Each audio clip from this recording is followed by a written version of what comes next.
Book of Heaven, Volume 29, Part 9, June 8th, 1931. Pleasure of God when one remembers what He did in creation. The repeated acts form the nourishment of the soul. How one begins on earth and completes in heaven.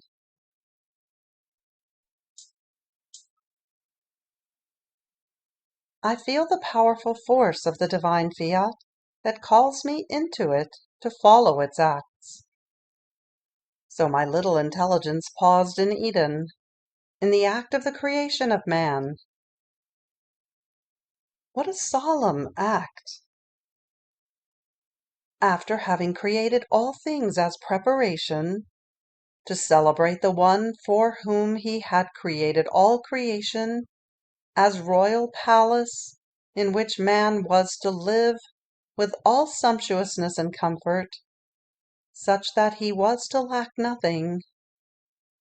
It is enough to say that it was a royal palace formed by our Celestial Father, by the power of his divine Fiat. So, while I was thinking of this, my sweet Jesus told me, "Blessed daughter, the sweetest memory, which I am most immensely pleased with, is when the creature remembers my love in creation. In a special way, that of man. Our love poured its own self out, more than a mother when she gives birth to her dear child. Our love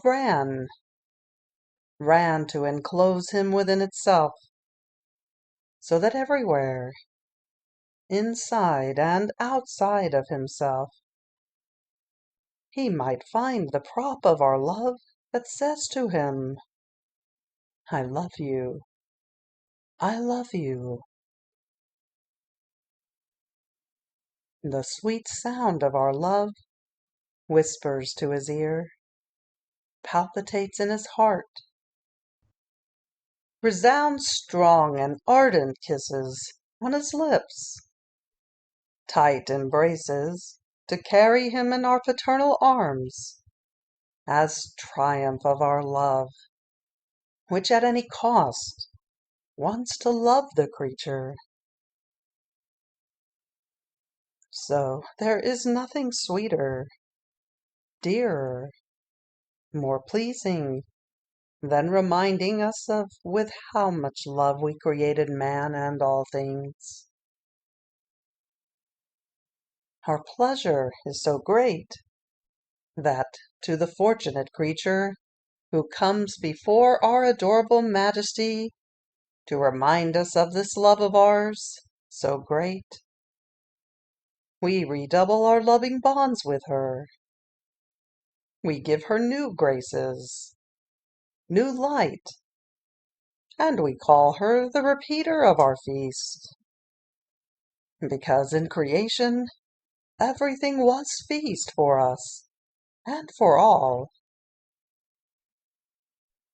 And the creature, by reminding us of what we did in creation, puts in feast our love, our power, our creative wisdom, which with such great inimitable mastery had created the whole universe. And then the mastery in creating man that surpasses everything. So all our divine qualities make feast, and looking at the creature, by whose memory and whose little requital of love they were put in feast, they compete among themselves, and one redoubles for her the love, one the goodness, one the sanctity. In sum, each of our divine qualities wants to give of its own, to repeat with her what we did in creation. Therefore, repeat often the sweet memory of our insuperable love that we had in creation. It was a creature of ours, an image of ours, a child of ours, that we issued to the light. And this is why we made such great display of love. And in hearing it being reminded to us, we feel like loving him more. So the whole creation is nothing other than a display of our loving will toward the creature. And in its loving display, it keeps repeating, Fiat, Fiat, to pearl all creation with its display of love. More so, since each act, word, thought, done in our divine will, form the nourishment of the soul. Nourishment preserves life. It makes it grow, and maintains for it the necessary strength to be able to form sufficient nourishments, so as not to remain on an empty stomach. So the continued acts are nothing other than foods that are prepared from one day to the next, so as to always have something with which to nourish oneself. If no acts are done, she will have no food. So the poor creature will have nothing with which to satisfy her hunger. Therefore the life of the good, holy, and divine acts shall die in her. If then the acts are not continued, but every now and then, she will have scarce nourishments. And when food is not sufficient, a life of good grows as weak. And weakness makes one lose the taste and the appetite for nourishing oneself. On the other hand, when the acts are continued, each act has its exercise. One makes itself food, one water, one fire in order to cook them, one condiment to make itself be enjoyed in such a way as to whet the appetite.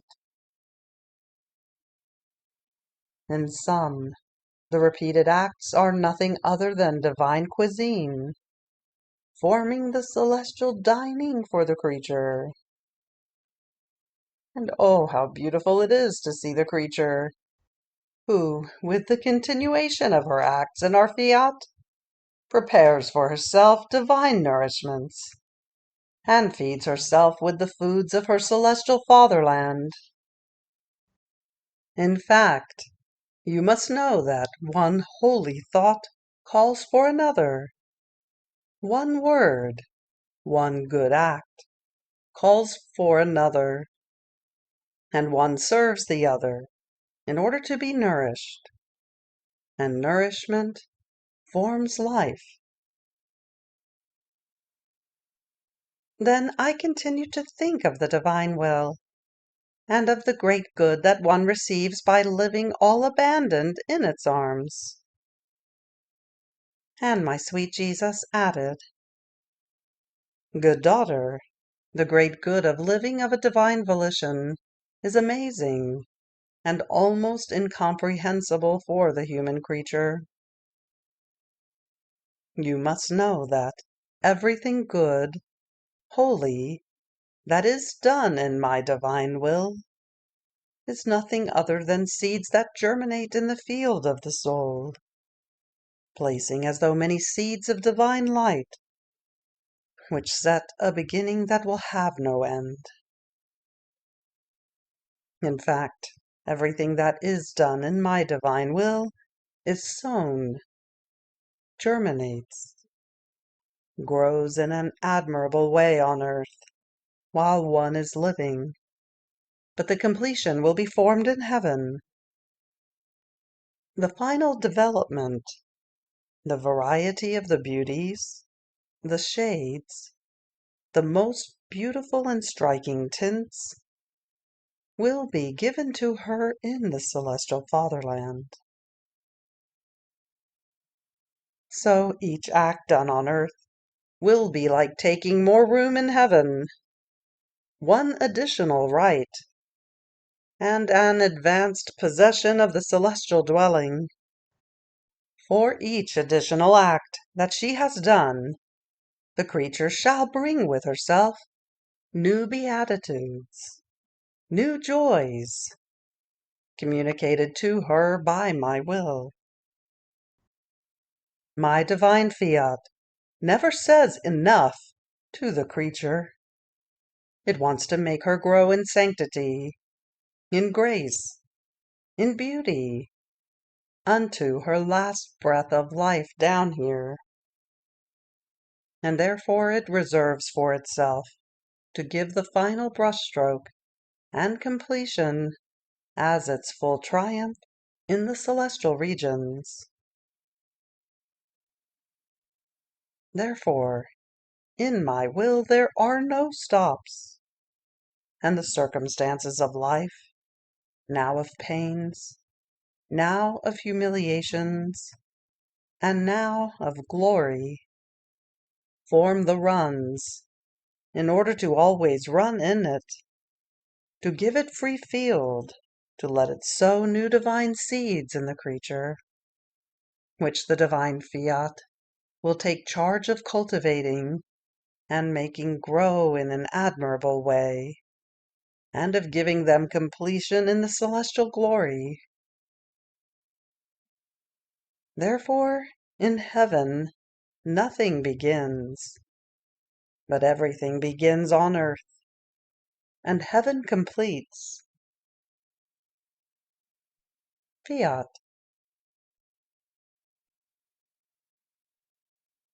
June 16th, 1931. Jesus prays. The necessity to possess a good in order to be able to communicate it to others. The little lights form an intertwining with the great light of the divine will.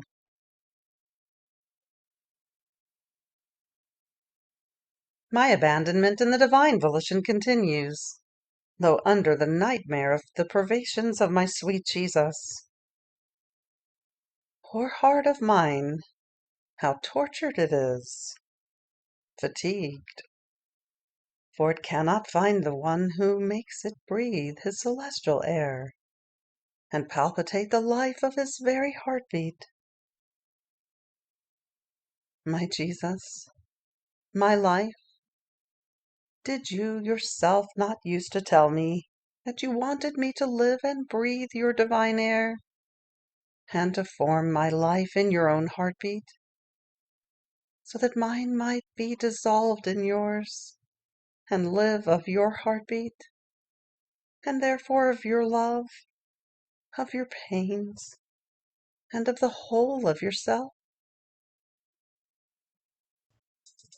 But while my poor heart poured itself out because of the pain of the privation of my beloved Jesus, I felt him move sensibly in my interior, and with clear voice his words resounded to my hearing, saying with unspeakable tenderness, "Holy Father, I pray you for my children, and for all those whom you have given me, and whom I recognize as mine. In these arms of mine do I clasp them to myself, that they may remain defended and safe from the storm that they are arming against my church." Then he added, "My daughter, how many turncoats there will be! How many masks will unmask themselves! I could no longer bear their hypocrisy. My justice was filled with so many pretenses, and therefore they could no longer keep the mask that covered them.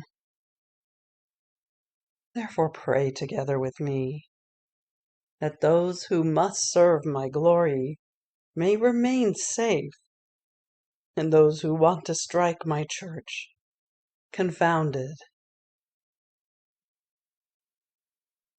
Then he became silent, and my poor mind saw many gloomy and tragic things.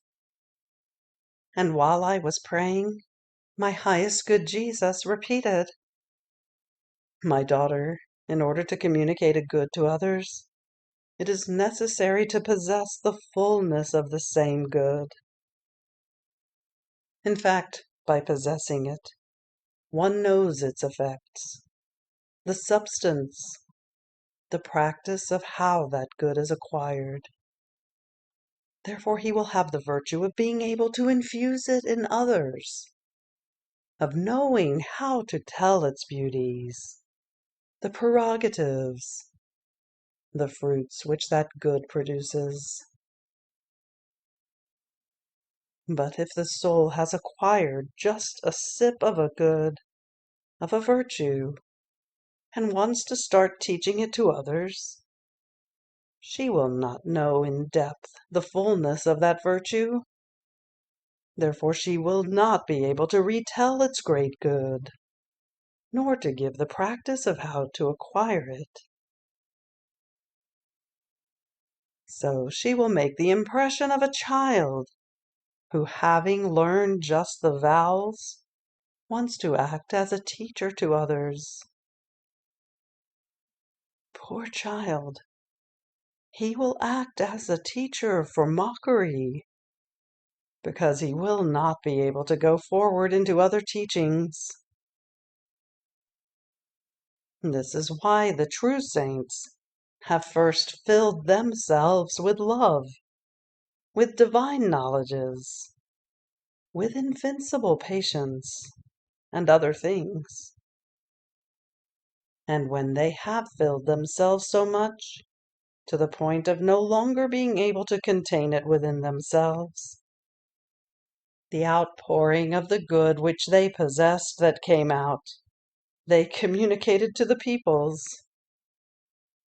And their word was fire, was light, and they taught, not in a superficial way, but in a practical and substantial way, the good which they possessed. This is the reason why many want to act as teachers, and they do no good, because sufficient food is lacking in them.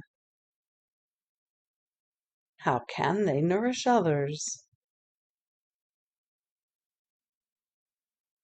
Then, after this, I abandoned all of myself in the supreme Fiat, and my poor mind wandered within it, and I remained as though enraptured in seeing before me the divine being, and an interminable light, disposed as many innumerable rays, coming out from the center of it.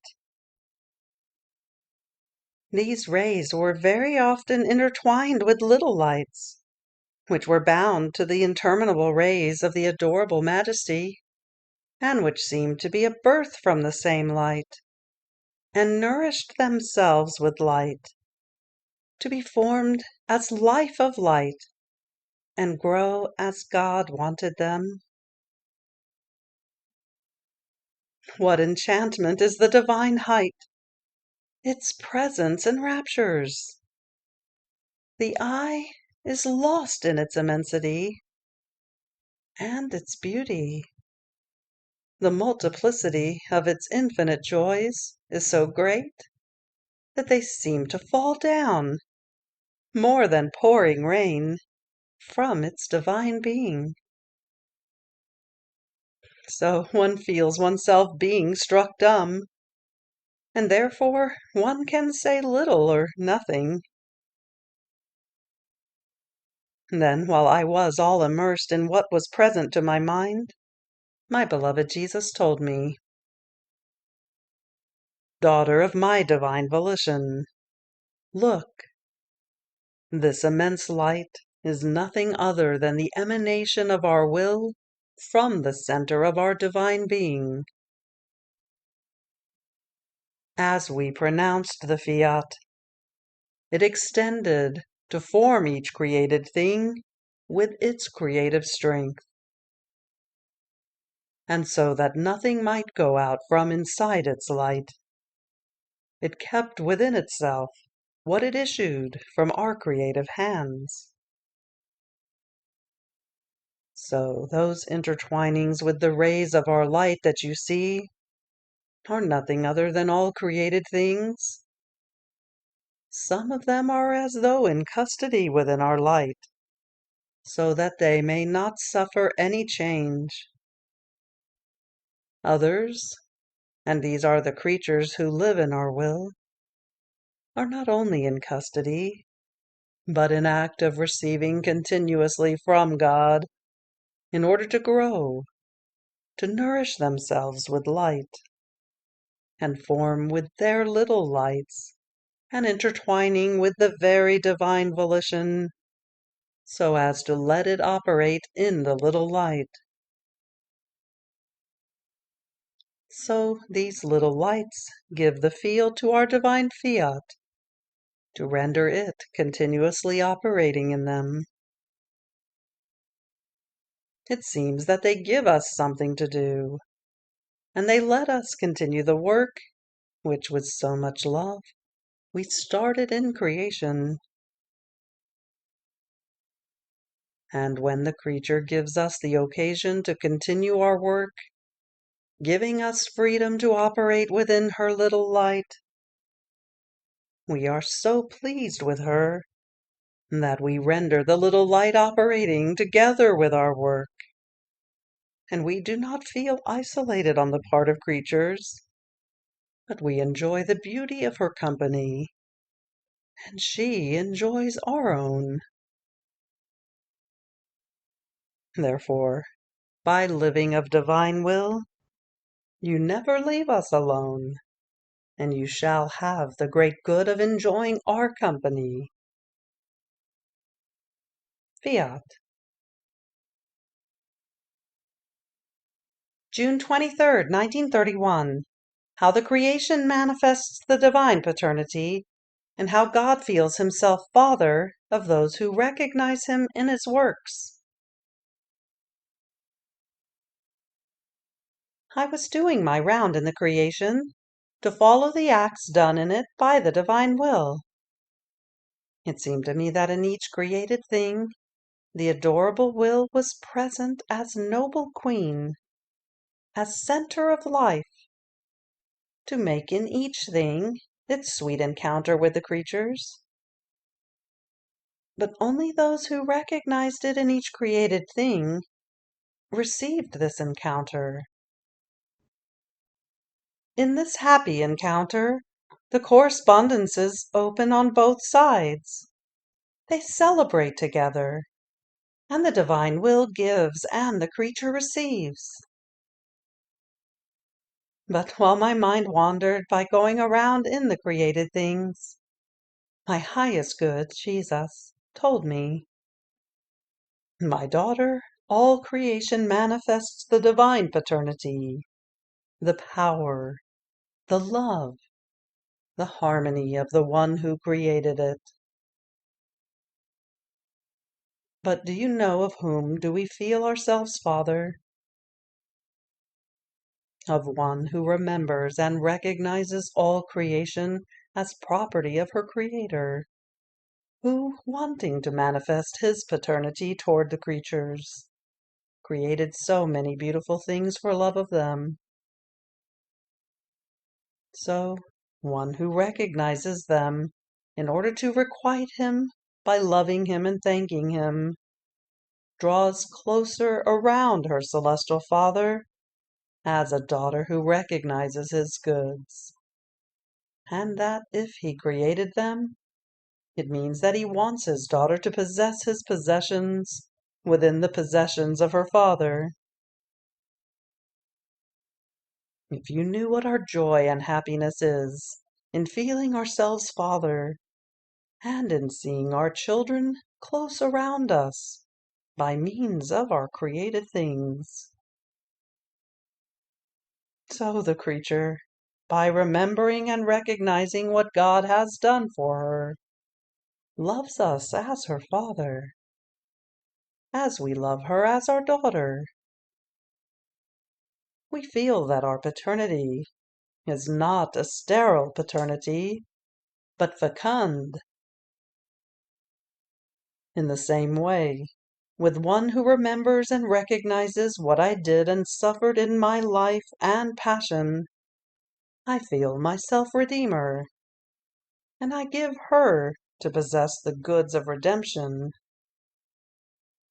So my pains, my works, my steps line up around the happy creature in order to help her, sanctify her, and make her feel within herself the effects of all my life. And with one who recognizes what our love has done and can do in the order of grace, I feel myself passionate lover, and I give her the possession of my love in such a way that she will feel such love for me as to be unable to live without loving me.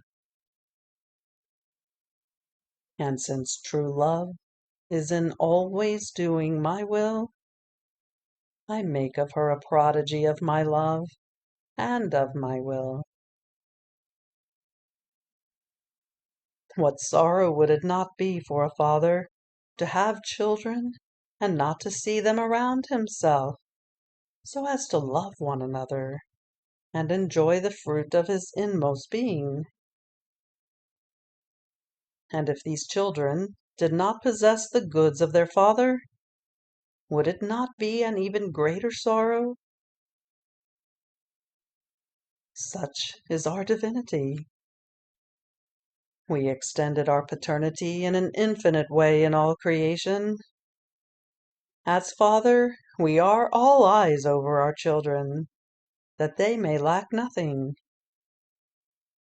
Our arms feel the extreme need of love to clasp man to our bosom, so as to give him love and receive love.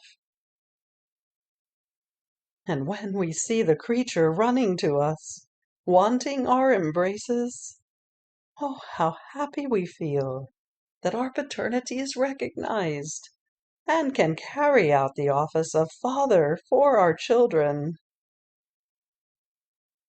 Our generation is almost innumerable, yet a few children surround us. All others are far from us, far with the heart, with the will, far from our likeness. And in our sorrow, in seeing the few children around us, we say, "And the other children, where are they? How can they not feel the need to have a celestial Father, to receive our paternal caresses, to possess our goods?" Therefore be attentive. Recognize our goods, our works, and you will feel our paternity in the heavens, studded with stars, which in their meek twinkling call you daughter, and attest to you the love of your Father. Our paternity extends in the sun, which, with its vibrant light, calls you daughter and says to you, "Recognize in my light the great gift of your Father, who loves you so much that he wants you to be the possessor of this light." Our paternity extends everywhere, in the water you drink, in the food you take, in the varieties of the beauties of all nature. They have a common voice, all calling you daughter of the great celestial Father, And as a daughter of his, they want to be possessed by you. Now, what would be our contentment, if in all things created by us, at our tender voice calling you daughter, we heard your voice calling us father, and saying to us, "This is a gift of my Father. Oh, how he loves me! And I want to love him very, very much." Fiat. You have reached the end of the Book of Heaven, Volume 29, Part 9. Fiat.